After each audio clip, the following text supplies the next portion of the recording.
রাষ্ট্র ও সংবিধানের মৌলিক সংস্কারের জন্য গণপরিষদ নির্বাচনের তাগিদ দিলেন জাতীয় নাগরিক পার্টির আহ্বায়ক নাহিদ ইসলাম।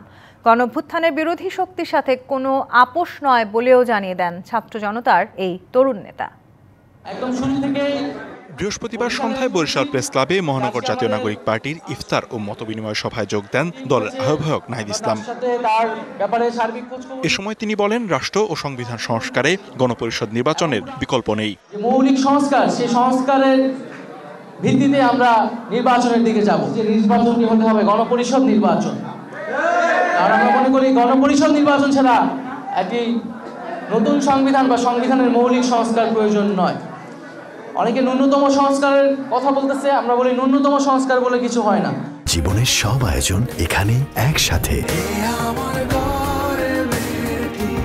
গণঅভ্যুত্থানের বিরোধী শক্তির সাথে আপোষ করে কোন রাজনৈতিক দলের সাথে সমঝোতার সুযোগ নেই বলেও সাফ জানিয়ে দেন তিনি। এখন ফ্যাসিবাদীরা পিছু হটলেও পুরনো বন্দোবস্তের অনেক উপাদান আমাদের বিদ্যমান রাজনৈতিক দলগুলোর ভিতরেও রয়েছে। গণঅভ্যুত্থানের স্পিরিটের সাথে আপোষ করে আমরা কোনো রাজনৈতিক দলের সাথে সমঝোতায় যাব না।